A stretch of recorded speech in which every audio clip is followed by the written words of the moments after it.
dunia ini, sehingga diberikannya anaknya yang tunggal, Tuhan Yesus Kristus. Kedatangan Tuhan Yesus, dia lahir di dunia ini. Dan Yesus lahir untuk dunia. Gereja ada di negara. Gereja ada di dunia. Dan kemudian dunia ini yang di dalamnya kita manusia, yang di dalamnya ada orang-orang unsur pemerintah atau pejabat, justru ada juga sebagai warga gereja. Dengan pemahaman ini, ternyata gereja dengan negara saling berhubungan, saling memberi dan saling menerima.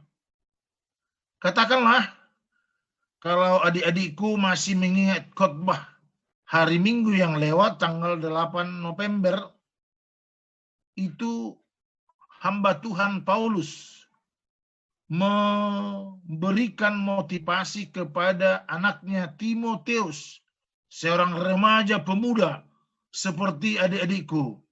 Ternyata dulu Timotius yang muda itu sudah diperkenankan, sudah dipilih menjadi pekabar Injil. Sudah dipilih menjadi orang yang bekerja, melayani hubungan dengan gereja. Itulah Timotius. Lalu Paulus memberikan tugas dan tanggung jawab. Timotius, walaupun kamu masih muda, tapi ingat, kamu juga dipakai Tuhan. Jangan kamu merasa rendah, kan begitu. Tapi saya berkata kepadamu, 1 Timotius 4 ayat 7 itu, latihlah dirimu kepada ibadah yang teratur. Saudara-saudara, memang dahulu kala kalau orang pemuda itu, remaja itu, seolah-olah tidak diperkirakan, tidak begitu disertakan dalam penginjilan atau bergereja. Katakan juga lah dalam budaya, dulunya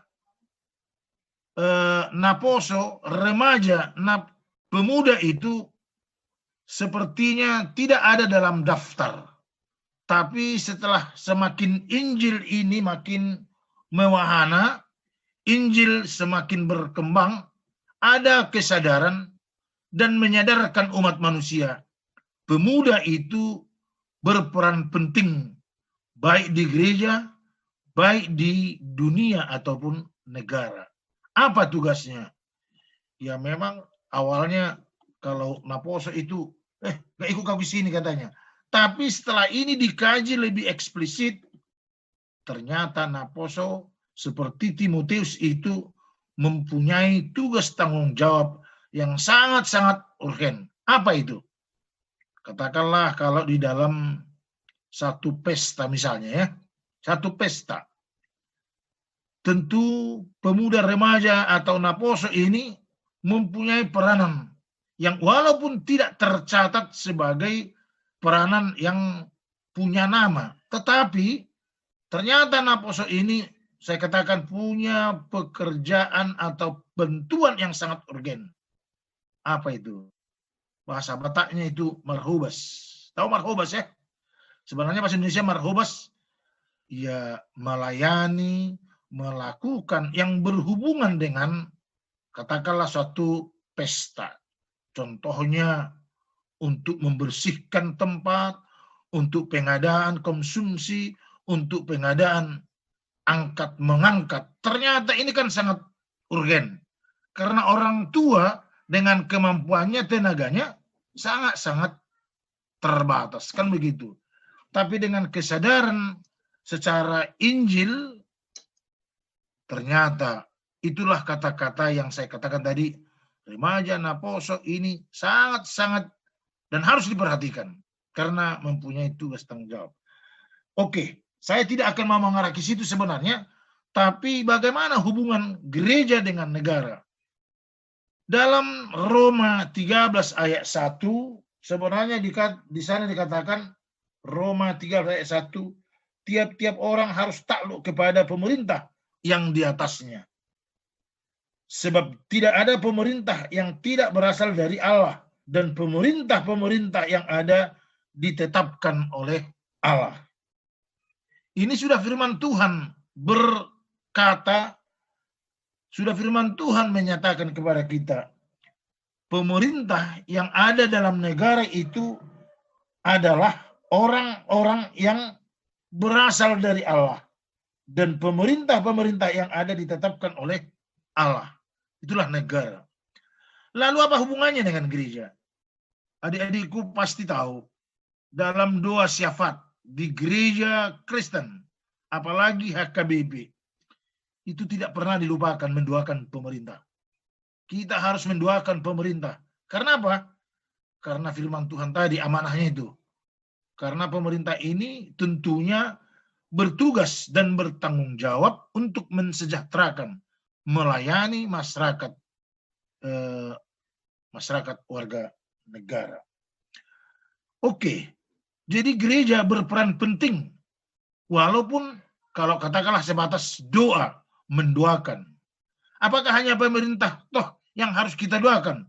Dalam 1 Timotius 2 ayat 1 sampai 7, bukan hanya pemerintah yang perlu kita doakan, rakyat juga, raja juga harus kita doakan. Misalnya dari adik saya tadi ada mengusulkan supaya mendoakan pilkada yang akan berlangsung tanggal 9 Desember di Kota Medan, kan begitu?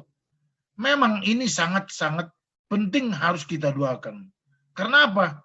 Karena pemerintah wali kota itu adalah hamba Allah, suruhan Allah yang sudah ditetapkan Allah untuk melakukan tugas mensejahterakan rakyat. Makanya ya ini sangat-sangat harus kita dukung. Makanya dalam pilkada kita sebagai warga gereja dan warga negara bertanggung jawab siapa yang perlu kita pilih. Tentu yang harus kita pilih ialah orang yang tunduk kepada Allah, yang takut akan Allah, yang benar-benar memberikan perhatiannya untuk amanah yang diterima dari rakyat. Hubungan gereja dan negara, sebenarnya inilah yang mungkin saudara-saudara sering dengar atau katakan ada unsur politik. Sebenarnya kata politik itu, polis dari bahasa asing itu, polis artinya kota. Jadi politik itu sebenarnya cara untuk mencerdaskan atau pengembangan kota. Tentunya harus ada politik. Hanya saja sering orang memahami politik itu hanyalah seperti jerat atau jegal-menjegal. Sebenarnya bukan, ya. Saudara-saudara juga harus mampu menerjemahkan. Sedangkan di rumah kita juga harus ada seperti politik itu. Orang tua pasti ada kebijakan mencerdaskan anaknya. Karena apa? Di keluarga itu sendiri sudah ada tata aturan atau disiplin bagaimana untuk memajukan hubungan keluarga. Jadi mesti ada sejenis hubungan satu sama lain yang sering kita sebut dengan politik, taktik, metode, kan begitu ya. Lalu hubungan gereja dengan negara ini sebenarnya saya katakan tadi, ini adalah hubungan yang sangat-sangat tidak boleh dipisahkan. Kenapa? Gereja ada di negara, negara itu juga ada di dalam warga negara juga ada dalam warga gereja. Saling mendukung. Ya kalau memang gereja tidak mendoakan pemerintahnya, itu satu kesulitan. Kenapa? Kenapa perlu didoakan? Karena pemerintah ini juga punya kesulitan. Dia juga harus mempelajari, memahami bagaimana cara untuk mendekati lah saya katakan tentang rakyat. Sama seperti dengan di gereja harus ada cara-cara untuk menggerakkan warga gereja ini. Itulah yang kita tata dengan aturan, peraturan, disiplin gereja, tata gereja. Di negara juga tata negara. Bagaimana menata negara ini supaya kita harus tunduk kepada penataan yang sudah resmi. Jadi, saudara-saudaraku, kita ini pemuda, remaja. Apakah ada hubungan kita dan urgensinya kita terhadap pemerintah? Justru sekarang pemuda sangat diharapkan untuk menopang. Sama seperti tadi, kalau saya identikkan di suatu budaya adat, kalau tidak ada naposo atau remaja atau pemuda untuk membangkitkan perjalanan pesta tersebut, agaknya sangat lemah. Contohnya, memindahkan atau misalnya di pesta itu ada mikrofon. Kalau orang tua ini kan hanya pakai aja yang sebenarnya ditahu. Tapi yang lebih sekarang lebih matang dan mapan adalah orang tua. Katakanlah sekarang negara ini, gereja juga sudah dalam tahap pemakaian alat-alat digital, kan begitu? Coba kepada orang tua, kalau ini lagi diembankan kepada orang tua, sangat lamban. Kalau diangkat presentasi, berapa persenkah orang tua kita memahami pemakaian digital? Kan begitu. Orang tua saya hanya pakai handphone begitu, sudah ada kekakuan. Kenapa? Karena memang dia hidup dari dulu. Tetapi seperti adik sekalian, mulai sekolah minggu juga sudah mengenal alat-alat digital, komputer, dan yang sejenisnya. Jadi pemuda di tengah-tengah gereja sangat mempunyai peranan yang tinggi. Kalau misalnya kita sangat seringkali menyatakan perubahan.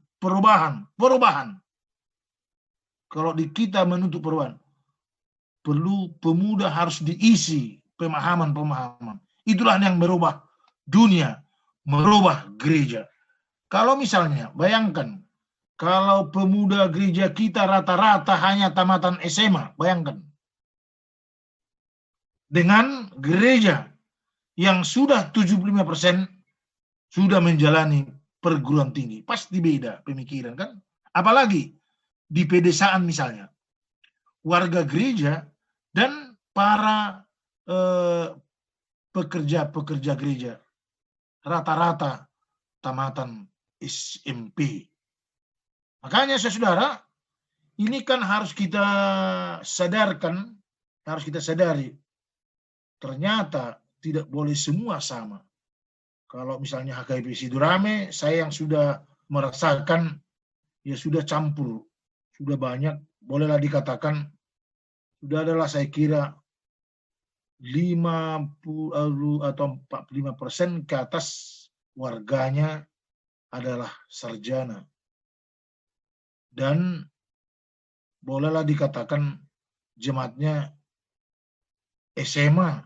Tapi tamatan SMA pun dia pengalamannya sudah tinggi. Oleh karenanya kelas Sidurame sudah boleh dikatakan 65% sudah tingkat diploma ke atas sampai sarjana dan S3 contohnya. Dinamikanya ini kan sangat berbeda dengan dinamika warga gereja atau warga negara yang tamatan SMP atau SD.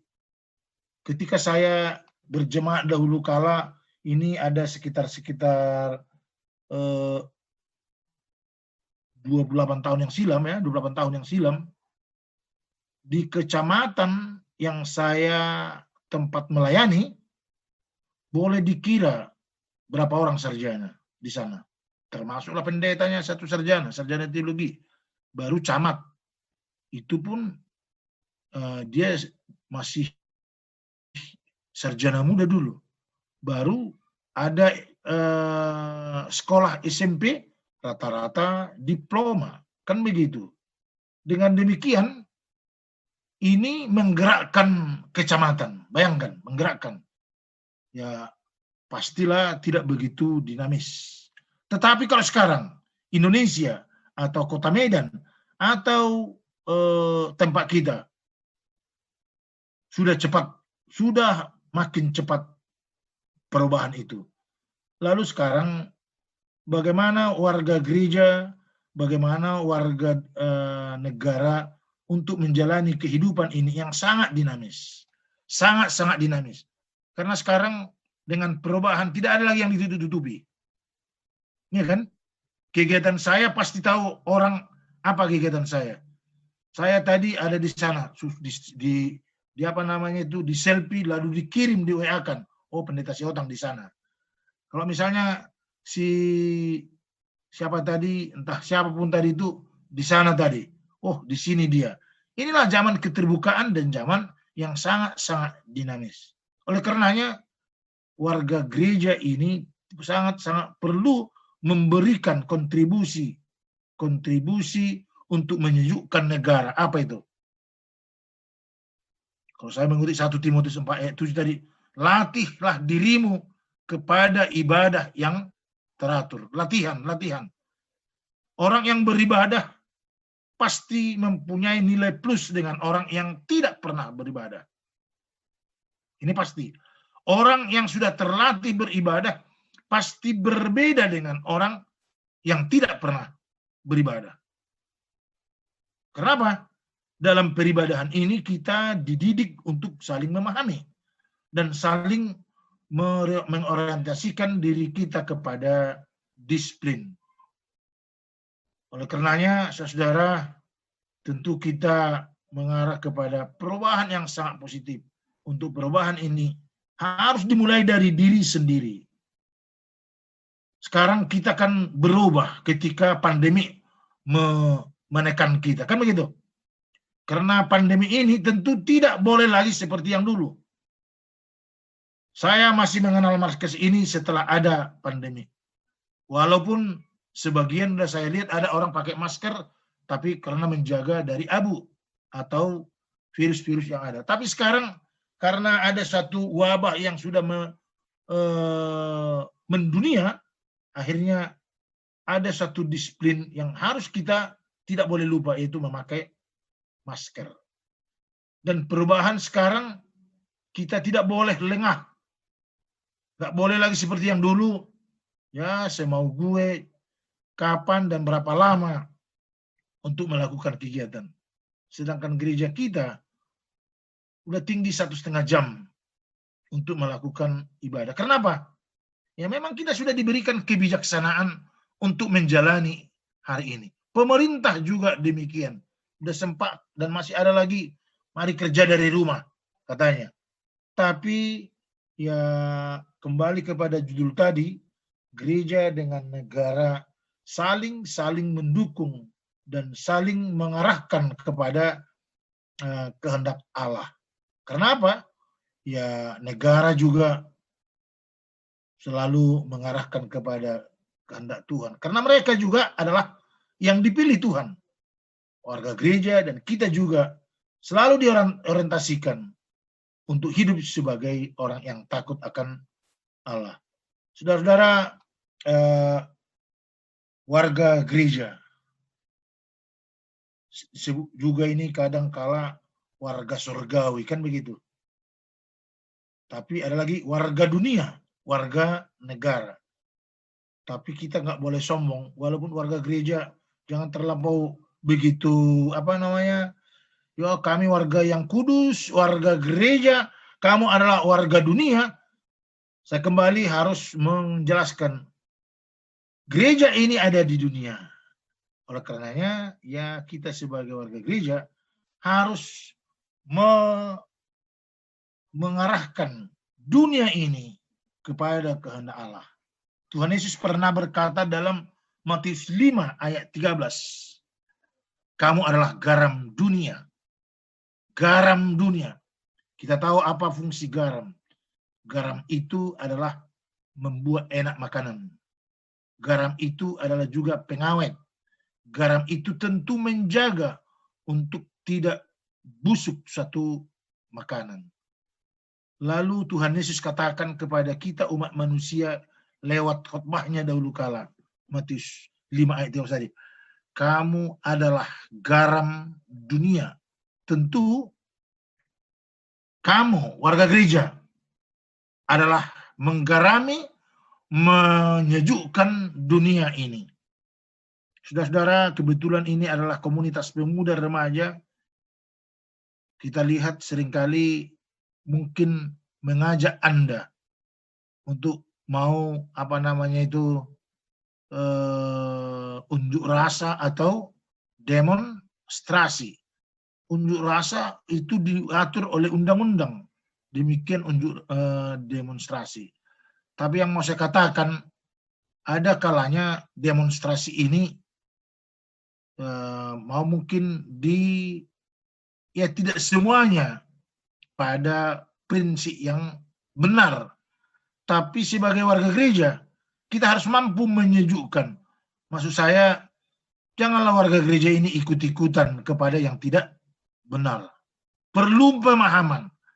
Karena apalagi sekarang warga gereja, adik-adikku yang mayoritas mahasiswa, yang sudah bekerja, tentu kematangan berpikir haruslah jelas. Janganlah mau ikut-ikutan, kan begitu. Bukan seperti anak-anak. Kalau anak-anak dikasih kerupuk terus mau itu. Apalagi sekarang zaman pandemi ini, ketika pandemi memang resesi ekonomi sudah mulai ada. Tetapi sebagai warga gereja, kita harus kerja keras. Kemana kita kerja keras? Ya misalnya membenahi tubuh kita supaya tetap imun. Janganlah asal makanan kita makani. Dan pakailah waktu untuk membangun tubuhmu. Akhirnya, sebagai warga gereja, kita ditata untuk hidup sehat. Walaupun pandemi mewabah, tetapi sebagai orang bijak, mampu membuat diri kita, kenapa tidak bisa saya sehat di tengah-tengah yang banyak mungkin mengancam kesehatan kita. Dan sudah kita lihat, yang penting sebagai warga gereja, kita harus mau melatih diri. Karena kita juga warga gereja ini sangat perlu untuk dunia. Dunia juga perlu untuk kita. Tapi dunia jangan dirusaki. Warga negara sebagai negara jangan dirusaki. Tapi marilah kita melestarikannya. Karena dunia ini, gereja ini, negara ini bukan hanya sesaat. Kalau Indonesia merdeka tahun 1945, ya bukan hanya untuk kita, tapi untuk sampai akhir hayat ini perlu. Makanya tugas kita sebagai orang yang percaya kepada Tuhan tentu menunjukkan atau membuahkan harapan-harapan ke depan. Selamat hari menjelang minggu besok. Tuhan Yesus memberkati kita. Shalom. Baiklah, kita sudah selesai mendengarkan firman Tuhan yang telah disampaikan oleh Amang Victor. Jika ada teman-teman yang ingin ditanyakan atau yang ingin disampaikan, boleh ditanyakan di sesi diskusi ini. Kalau segan bicara langsung, boleh di chat di kolom komentar juga. Saya Ariana, Bang Arif. Ya, kenapa Bang? Kan waktu kemarin ada Bang tengok waktu di TV demonstrasi. Tapi lawan orang ini anak Nomensan sama anak Onimet yang pertama ya. Ini masalah demonstrasi. Demonar itu. Yang kedua, akhir-akhir ini orang polisi razia masker. Itu yang kedua. Yang ketiga, kalau kita pergi ke mana atau keluar, tapi pasti kita harus pakai masker. Kalau nggak pakai masker, pasti pun kita pun ada kena razia sama polisi, kasih peringatan, entah apa, kan nggak enak kan. Itu aja abang tanyakan, saya sampaikan. Itu aja Riana. Baik Bang, berarti itu pernyataan kan Bang? Abang menyatakan bahwasannya Abang ada lihat di berita di TV ada demonstrasi antara anak mahasiswa Nomensen dan Unimed. Dan juga Abang menyatakan kalau sekarang kita kemana-mana harus menggunakan masker, diwajibkan. Apalagi kalau di jalan karena ada polisinya. Kakak Abang atau teman-teman yang lain ada yang ingin ditanyakan atau yang ingin disampaikan di sesi diskusi ini? Riana, Iya, Mang. saya coba menanggapi apa yang diutarakan si Ariel Nuh ya. Iya, Mang. Iya, Mang. Boleh, Mang. Ya, itu apa yang dikumandangkan tadi bagus tuh. Kalau ada dilihat di televisi, ada yang demon, ya sebagai warga gereja, Iya, Mang. sebagai warga negara juga harus matang berpikir. Apa sih yang didemonkan? Kan begitu. Pak Iya, Pendeta tadi menyatakan sebagai warga gereja, sebagai warga negara, tentu harus matang berpikir. Jangan asal-asal diikuti suatu arah-arakan tanpa dipahami. Apalagi dari antara perguruan tinggi ini dengan perguruan sana. Coba mengenai apa itu sehingga demon. Kalau masalah pacarnya ngapain demon kan gitu. Iya, Kalau Mang. masalah pacar mungkin anak perguruan tinggi ini pacarnya di sana. Lalu anak perguruan tinggi yang dipacari itu cemburu. Janganlah gara-gara cemburu jadi ikut demon, maksud saya. Tapi kalau ada hal-hal yang sangat urgen menyangkut katakanlah yang pasti real apa yang mau didemonkan hubungan dengan kerja, ya boleh-boleh saja kan begitu. Tapi pada prinsipnya Ariel Nuh yaitu janganlah kita melakukan yang kurang dewasa lah ya. Jangan, tapi marilah kita hidup sebagai orang yang sudah dewasa, warga gereja yang dewasa dan warga negara yang dewasa. Berikut, kalau Herbert tadi melihat polisi razia masker, polisi itu kan aparatur negara itu. Tentu mereka juga harus ikut memberikan kontribusi untuk negara ini masalah masker. Karena sekarang kan bagaimana mencegah virus corona, salah satunya pakai masker. Karena dilihat kita masyarakat tidak begitu disiplin, ya harus dirazia dong. Itu satu konsekuensi yang harus dilakukan. Ya kan? Jadi kita juga sekarang sudah merupakan kebiasaan kalau keluar dari rumah harus pakai masker. Jadi ini diberikan kepada kita tujuannya apa? Untuk kesehatan kita. Kan begitu. Iya. Jadi jangan keberatan dong. Masa itu harus dirazia. Ya memang. Makanya kita sekarang sampai gereja jangan lama berkerumun. Gereja kita pun harus pakai masker loh. Ya kan? Itu harus pakai masker. Jadi kita harus menjadi garam ya. Menjadi menyejukkan dimanapun kita. Jadi tahun 2020 ini perlu menjadi latihan buat kita. Amin. Karena apa? Ini satu pelatihan. Kita tidak tahu apa yang akan terjadi tahun-tahun yang berikut. Tapi dengan kejadian ini kita dimotivasi untuk hidup dengan disiplin. Jangan asal bertindak. Itu kira-kira adikku siapa ya si Ariel Nuh namanya ditaruh situ, saya lihat. Iya, Mang. Iya, Mang. Udah tahu, Terima kasih. Iya, Terima Mang. kasih. Ya, silakan Riana. Iya, Mang. Terima kasih ya, Mang, telah menanggapi. Untuk teman-teman yang lain, adakah yang ingin ditanyakan atau yang ingin disampaikan? Untuk dari remaja yang lagi rame-rame, ada yang ingin disampaikan atau yang ingin ditanyakan? Atau dari HKBP?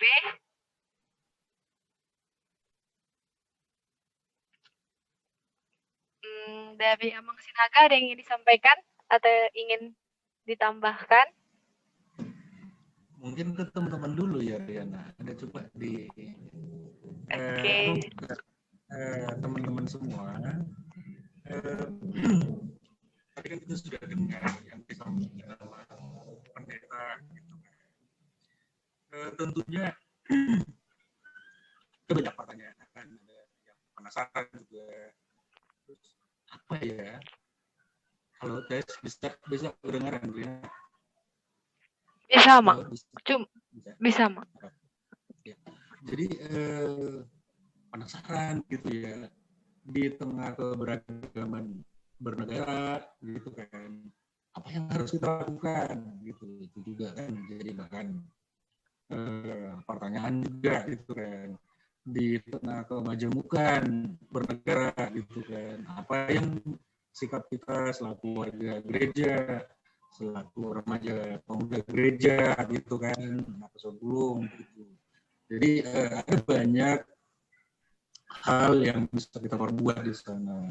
Tadi yang pendeta kita sudah jelasin, Kristus, Yesus datang ke dunia bukan hanya untuk sekelompok orang gitu kan, bukan golongan tertentu, golongan Yahudi maksudnya, tapi universal ke seluruh umat di dunia, dan itu bahkan ke seluruh warga negara. Gitu.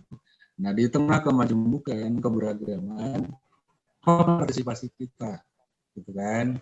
Nah, berarti kalau Kristus datang ke dunia, itu semua kan, yang pertama harus kita lakukan, kita harus saling menghormati di kemajemukan keberagaman. Tadi memang pendeta kita sudah sampaikan, kenapa kita harus lakukan itu? Karena untuk menjaga kerukunan bersama, gitu ya.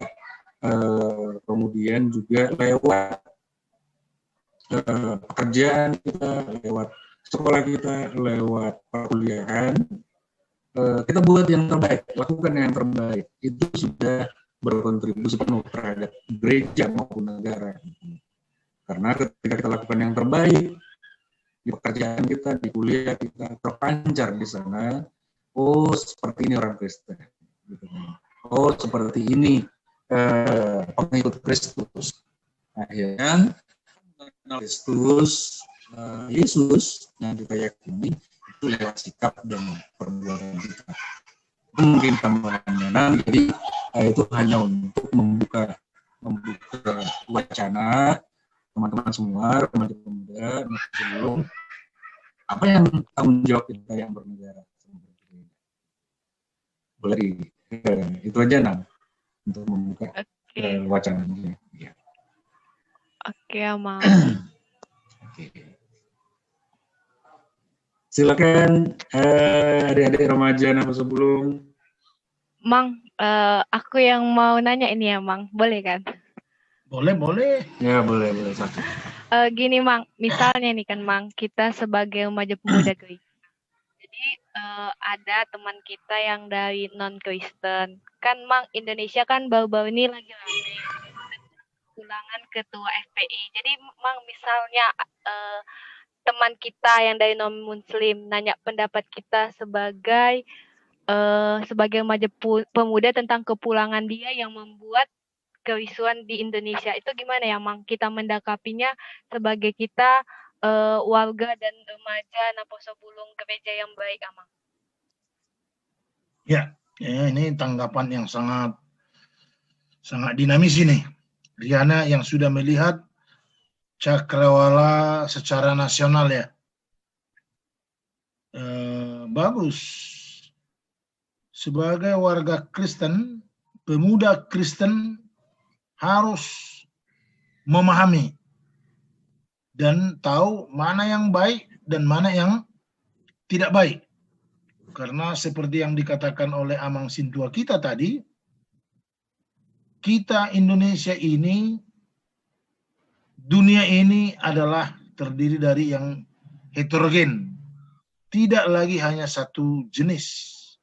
Seperti yang Riana katakan, bagaimana ada Muslim dan ada Kristen, non-Muslim. Lalu dihubungkan dengan salah seorang warga negara yang baru datang dari luar negeri gitu ya. Ya, saya kira kita jangan termudah terhisap oleh informasi, ya lihatlah apakah memang benar sesuai dengan yang kita inginkan. Ya kita boleh menilai kan. Sekarang media adalah sumber-sumber yang boleh kita semakin mampu memahami siapa itu. Kita kan bisa menilai, tapi tak usahlah kita sebut seseorang itu, sianu itu, jadi dari kita bahwasanya itu adalah begini. Jangan terlampau ikut kita. Kita juga harus pandai ya.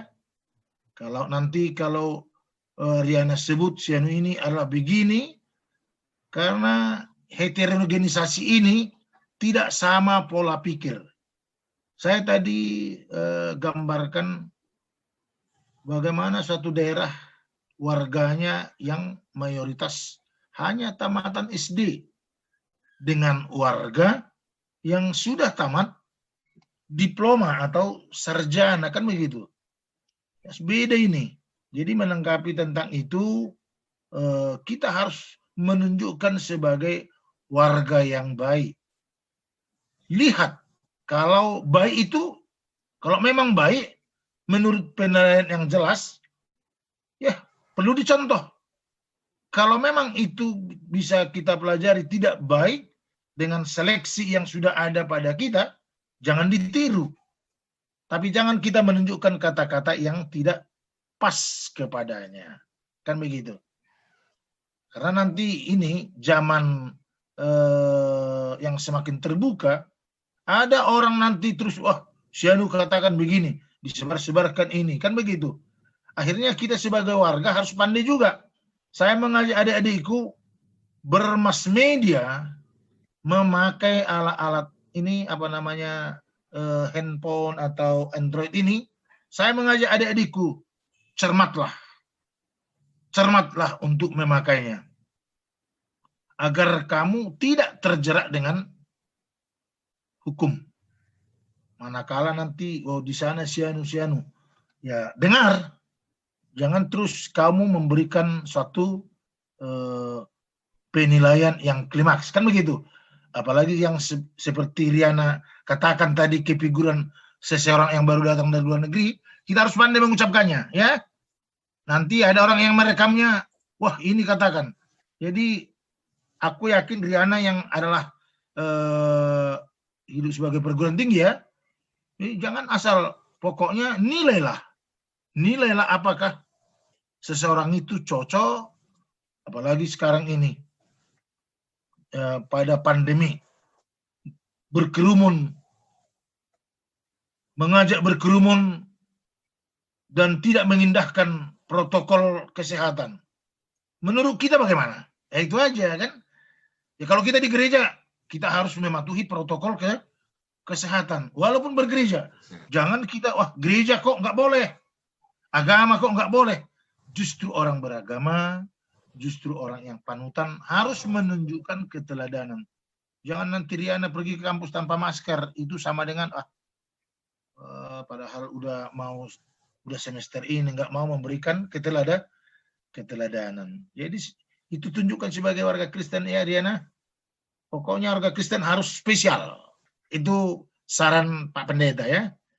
Orang Kristen itu harus berpikiran spesial. Jangan mau karena orang Kristen itu mohon bukan asal-asalan, tapi adalah pilihan Tuhan. Amin. Oke, Mang. Terima kasih. Teman-teman yang lain, ada yang ingin ditanyakan lagi atau yang ingin didiskusikan? Kak Fani? Udah buka mic kakak itu. Nggak masuk. Ya. Oke. Terima kasih kepada Riana. Saya mau bertanya ini, Pung. Kan sudah beberapa kali ya di gereja kita. Ini kan tadi berbicara mengenai gereja dan negara. Iya. Kita tahu juga bahwasannya di tiap-tiap gereja juga memiliki aturan dan peraturan. Nah, di negara kita pun juga begitu. Peraturan dan peraturan atau hukum yang berlaku. Nah, saya mau mengaitkannya dengan kejadian yang ada di beberapa gereja lah dulu ya. Misalnya juga nih di gereja kita. Sudah beberapa kali ketahuan ada anak Naposo Bulung yang kita katakanlah mencuri uang persembahan. Itu adalah uang Tuhan kalau bisa kita katakan kan gitu. Nah, mengenai gereja dan negara, kalau misalnya di gereja ada hukum Taurat. Pada hukum yang ke-6, jangan engkau mencuri. Membunuh. Hukum yang ke-8, jangan engkau mencuri. Nah, kalau di hukum negara, kalau orang yang mencuri itu pastinya dikenakan sanksi, yaitu dipenjara ataupun denda kan gitu. Nah, tapi lain halnya kalau kita berbicara di gereja. Kalau hukum di gereja memang ada aturan yang mengatur mengenai perbuatan atau tingkah laku seseorang yang tidak sesuai juga dengan norma yang ada di gereja tersebut. Tapi yang saya perhatikan setelah beberapa kejadian itu malah gereja itu lebih besar rasa tenggang rasanya atau gimana ya, rasa mengampuni seseorang dengan kesalahannya itu lebih sepertinya melindungi begitu. Bukan melindungi, Pung. Bukan melindungi. Memaafkan, jadi istilahnya lebih memaafkan gitu. Nah, jadi menurut saya jikalau ada memang orang yang mencuri, baik itu dari hukum di negara maupun di hukum dari gereja, mengapa tidak langsung ditindaklanjuti kepada hukum yang berlaku di negara kita juga gitu. Langsung diserahkan kepada pihak yang berwajib agar tidak terjadi lagi ke depannya pencuri-pencuri yang baru gitu untuk mengurangi itu. Tapi nyatanya malah kita selalu mengampuni sesuai dengan hati nurani. Kasihan dia juga dari orang yang latar belakang yang tidak punya. Dia mungkin melakukan ini dengan terpaksa ya, hanya dinasihati aja. Jangan seperti itu lagi ya. Nah, untuk kedepannya terulang lagi seperti itu. Nah, diampuni lagi seperti itu. Gimana menurut pandangan Opung mengenai kejadian yang sering berulang-ulang kali terjadi dan sering berulang-ulang juga diampuni? Ya, wah ini luar biasa ini. Betul, ini menyangkut disiplin. Memang namanya mencuri ya, itu sebenarnya satu paket itu. Gereja dan pemerintah pun satu paket, tidak boleh mencuri. Hukum Taurat ke-8 itu juga dijabarkan dulu secara negara, nggak boleh mencuri kan. Kalau mencuri itu juga adalah merupakan kejahatan, ya sama-sama kejahatan. Oke, begini, kalau gereja memahami hanya satu kejahatan itu harus diantisipasi kan begitu. Kalau Pani tadi membuat contoh ada teman yang sudah kedapatan, ya kan juga diproses oleh gereja, diproseskan. Tapi karena gereja fungsi gereja harus sesuai dengan gereja. Tetapi mengingatkan, Pani tahu kalau kedapatan lalu diketahui oleh gereja, lebih malu dong. Lebih malu. Hukum sosial lebih sakit daripada hukum seperti yang kau katakan tadi, di penjara. Kalau di penjara ya langsung udah di situ aja dia mangguk-mangguk kan. Tapi kalau hukum sosial kena ke saya misalnya, hukum sosial ngeri lu. Pikiran pun harus bisa lain pikiran. Itulah kena hukum sosial. Lalu kenapa tidak dipenjarakan kan begitu? Ya udah hampir memenjarakan sebenarnya itu. Tapi gereja kan harus bertindak seperti yang kamu katakan tadi. Ya harus mengasihi, tapi dinasihati. Kata tadi kalau sempat diwartakan, wah pendeta si Hotang mencuri uang, dinyatakan. Lebih malu itu daripada langsung di penjara. Kan begitu? Tapi itu pun, ya gereja juga berpikir apa tindakan. Nggak mungkin dong, karena ada RPP gereja. Tahu RPP gereja apa nih? Itu Tahu. disiplin gereja. Harus digembalakan dulu. Digembalakan ya. Dipermahani dulu. Kalau tidak mau lagi, itulah kalau misalnya dipecatlah atau bila perlu dipenjara. Tapi gereja tugasnya harus mengingat, menggembalakan itu dulu. Jangan asal terus hanya terus memenjarakan, jangan ya. Karena gereja jangan sama dengan dunia. Sedangkan negara pun, misalnya polisi melihat orang mencuri, harus dipertimbangkan ini. Kenapa kau mencuri? Kalau misalnya saya lapar, nggak ada makan katanya. Waduh, setelah diperiksa, kenapa kau mencuri? Saya lapar betul. Kalau saya tidak makan, saya akan mati. Ya, polisi juga atau aparatur negara juga harus berpikir, apakah ini pantas dipenjarakan atau dibebaskan. Kan begitu.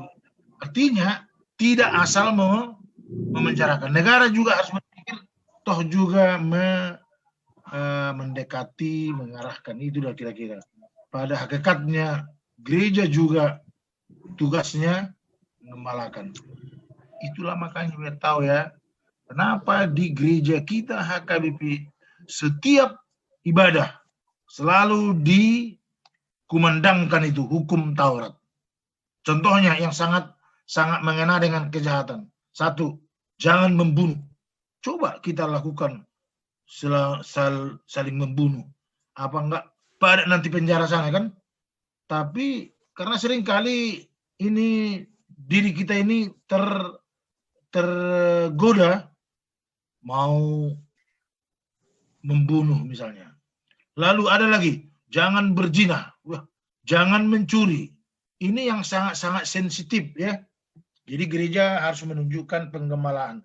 Itulah hebatnya gereja kita, setiap ibadah hari Minggu kita dengarkan hukum Taurat dari Tuhan supaya tidak terjerat kepada yang kita lakukan. Jadi sekali lagi Pak Simanjuntak, gereja juga bertindak loh. Tapi apapun kalau boleh gereja jangan mempenjarakan. Justru gereja harus melepaskan orang dari penjara. Tapi bukan berarti melepaskan dari penjara. Ayo, jadi kita langgar hukum yang ada di negara. Nggak boleh. Nggak boleh ya. Oh tolong saya Pak Pendeta tolong. Pendeta juga kalau jahat harus dipenjara. Ya kan? Pendeta juga kalau melakukan kejahatan harus dipenjara. Siapapun orangnya, karena kita harus tunduk dalam tata atau hukum yang ada. Oke, Pani, terima kasih.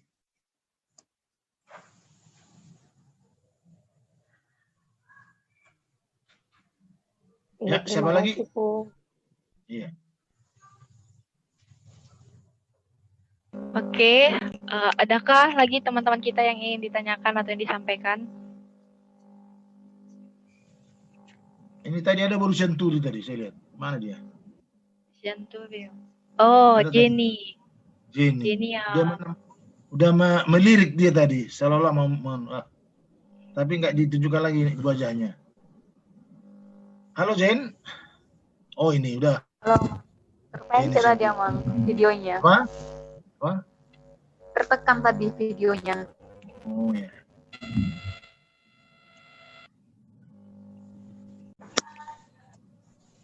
Adakah lagi teman-teman? Tapi sebelum ada teman-teman mau bertanya, saya juga akan ulang karena kita selalu harus mencegah virus corona, bukan? Gereja dengan negara. Negara kita dan gereja juga ikut membasmi atau untuk tidak kena dengan COVID-19. Begini, kita sebagai warga gereja sudah melakukan apa yang dikumandangkan oleh pemerintah. Karena pemerintah yang sudah menggumuli bagaimana mencegah ini. Lalu ada 3M. 3M namanya dia. harus memakai masker dan mencuci tangan, membersihkan tangan, mencuci tangan, dan menjaga menjaga jarak. Ya, kita sebagai warga gereja juga harus tunduk itu loh. Makanya di gereja kita lakukan itu. Selama pandemi ini, kita sudah melihat gereja kita harus dilakukan dengan penataan seperti itu. Gereja kita Sidorame ini, ya misalnya harus satu jumlah yang boleh duduk di kursi sebenarnya kalau sekali minggu saya kira ada misalnya sampai 800 orang sampai dengan yang di atas. Tapi sekarang karena pandemi ya hanya di bawah. Udah tinggi tuh 200 sampai 300 karena diatur jarak dan sesuai dengan apa yang kita lihat, cuci tangan dan melakukan penelitian atau analisa suhu tubuh. Apa kaitannya ini? Karena kita sudah memutuskan dengan Natal yang semakin dekat kita rayakan, tentu adik-adik saya arahkan, marilah menjaga kesehatan. Kalau Natal untuk tahun 2020 ini sebenarnya saya mau menyatakan kita diajak merenung perjalanan kita sebagai warga negara dan sebagai warga gereja. Kita tahun 2020 ini merayakan Natal tidaklah seperti yang mungkin kita masih sangat-sangat hijau kalau Natal begini-begini. Ternyata sekarang berulang kali kita sudah melakukan rapat dengan panitia, mungkin adik-adik saya juga ada dalamnya, termasuk Amang Sinaga. Justru gereja menjaga. Saya juga selaku pelayan di gereja Sidorame, janganlah ada kompromi. Harus itu Natal ibadahnya 1 sampai 1,5 jam cukup. Kalau dulunya sampai 3 jam, bahkan ada 5 jam di situ pakai musik dan seadanya kan begitu. Tapi ini karena kita ini orang-orang bijak. Orang bijak harus tahu mengatur waktu dan melakukan apa yang harus saya lakukan. Jangan kalau misalnya nanti adik-adikku bernatal lalu melakukan ini dan itu, akhirnya berlama-lama di sana. Oh, toh juga nanti pelayan yang ada di HKBP Sidorame harus minimal ditertawai orang. Ini nggak tahu rupanya apa yang terjadi kan begitu. Itu saya sarankan buat kita. Ini tahun 2020 ini adalah merupakan perenungan kita. Puji Tuhan kalau kita bisa bernatal di gereja kita, merenungkan Tuhan Yesus lahir, kan begitu. Untuk memberikan ya kita juga enak kan menyanyikan Malam Kudus, renungkan, kan begitu. Akhirnya kalau kita nanti merenung ini dengan baik-baik, aku yakin tubuh kita pun imun untuk menentang virus corona. Gitu loh. Jadi mohon pada saudara jangan menganggap kalau perayaan Natal, apalagi kita sebagai warga gereja, sama seperti tahun-tahun yang tidak. Sangat jauh berbeda. Karena kita juga banyak masih memberikan himbauan-himbauan. Oleh karenanya perlu adik-adik kami juga katakan di gereja kita dengan pertemuan kami sama Perhalado sudah memutuskan tidak menerima pemakaian gereja ini seperti sedia kala dipakai untuk melakukan Natalan organisasi ini dan ini. Kenapa? Ini semuanya adalah penjagaan. Tapi syukurlah kalau kita masih berikan waktu bernatal ya. Jadi saya himbau kepada adik-adik saya menjalani nanti mau bernatal atau perayaan-perayaan, jagalah dirimu. Sekali lagi, jagalah dirimu, jaga kesehatanmu. Akhirnya kita harus selamat melampaui tahun 2020. Ada berbagai pendapat, belum tahu kita akhir daripada corona ini. Tapi sebagai warga gereja, walaupun ini belum tahu secara pasti, tapi kita sudah dibina bijaksana. Warga negara yang bijak tentu itulah yang bisa selamat. Warga gereja yang bijak itulah yang pasti selamat melampaui berbagai kesulitan-kesulitan. Jadi kamu juga sebagai warga mahasiswa, janganlah karena virus corona akhirnya kamu hanya sebatas main-main saja dengan WA-mu atau Android-mu. Tapi pakailah itu untuk memajukan dirimu. Bagaimana kamu nanti selamat. Karena bagaimanapun tahun 2020 ini dampaknya ini ya pasti banyak orang-orang makin kurang bijak kan. Lihatlah saudara, tradisi adik-adik kita sekarang di perjalanan-jalan hanya nari-nari untuk minta-minta minta-minta uang kan. Ini dampak virus corona. Akhirnya mereka nggak mau belajar lagi, seolah-olah itu mata pencarian. Tapi saya menghimbau, banyak loh kreasi yang boleh kita lakukan. Jangan malu misalnya, akulah yang ini, membuat ini. Apa yang cocok kamu lakukan untuk menerima bantuan sebagai balasnya juga demi hidup, itu saya kira. Ya contohnya sekarang sudah banyak yang misalnya ada dia punya SDM ini, dia lakukan itu sehingga karena manusia ini hidup juga harus tolong menolong, harus hidup saling tolong menolong, nggak boleh egois, nggak boleh hanya diri saya selamat, tapi itulah Thanksgiving namanya, saling memberi, saling menerima. Itulah pesan saya, adik-adikku, semua anak-anakku, kita warga remaja, pemuda napo sebelum hakai bisidrame, walaupun kesulitan mewabah kepada kita, tapi doa kita harus selamat, kita harus sehat, dan marilah juga kamu ikut serta-merta menunjukkannya kepada bapak dan mama, abang, adik, karena gereja mendoakan agar sehat. Gereja mengedukasi kita supaya sehat. Ya, terima kasih. Oke, terima kasih Amang. Baiklah teman-teman, masih ada lagi yang ingin ditanyakan? Oke. Tapi kakak dek lagi dek ya. dikit aja. Oh iya Kak, silakan Kak.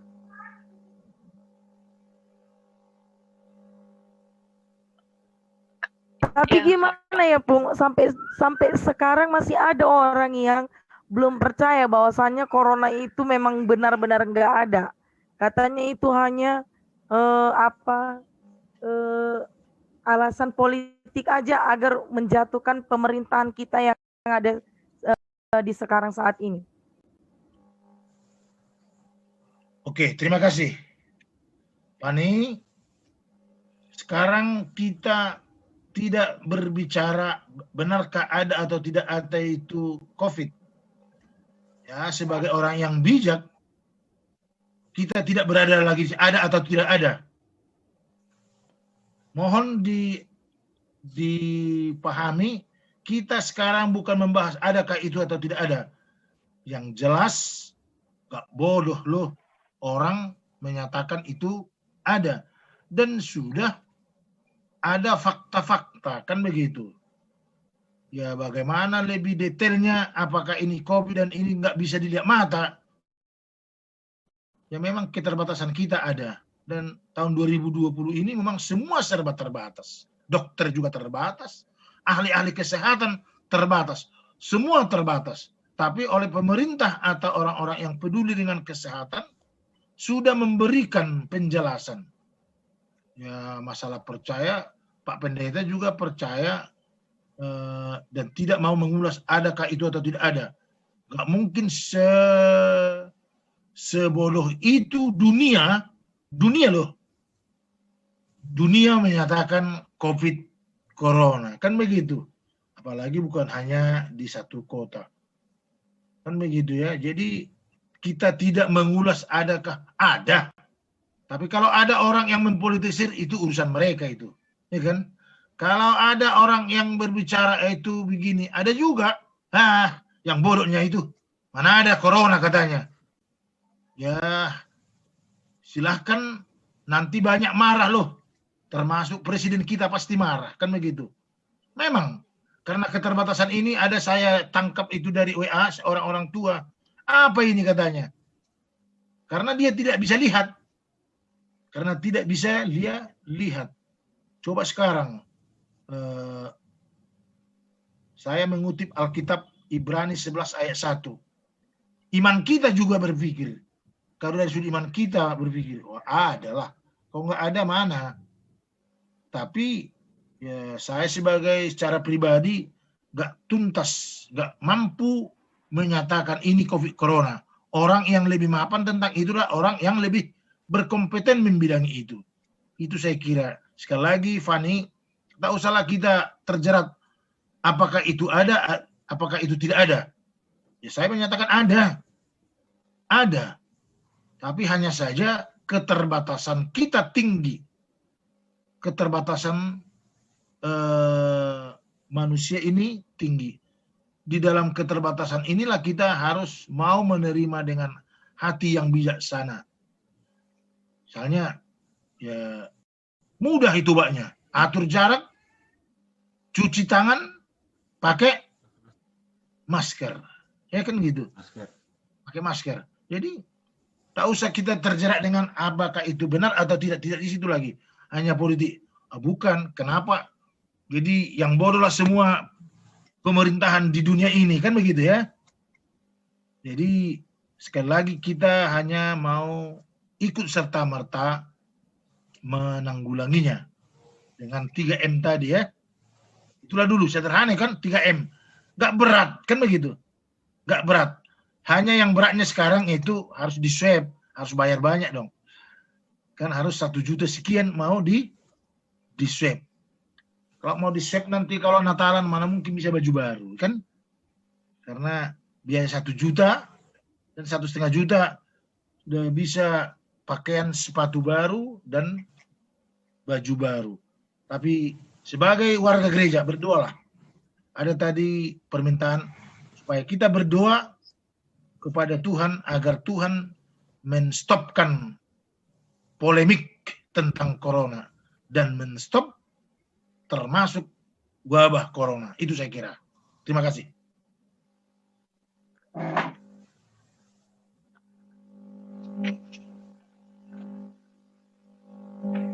Oke, Kak Pani udah dijawab Amang. Oke, teman-teman, kita akan karena waktu diskusi kita sudah cukup, kita akan menutup diskusi kita di mana pada PA malam ini kita diingatkan sebagai warga gereja dan warga negara hendaklah bersikap bijaksana, menunjukkan kualitas diri kita dengan baik sebagaimana citra kita sebagai remaja pemuda gereja. Dengan contoh halnya kita mengikuti aturan pemerintah di tengah kondisi COVID-19 ini seperti memakai masker, mencuci tangan dan menjaga jarak. Dan kita juga sebagai remaja dan pemuda haruslah melatih diri kita untuk beribadah, menunjukkan kita sebagai remaja dan pemuda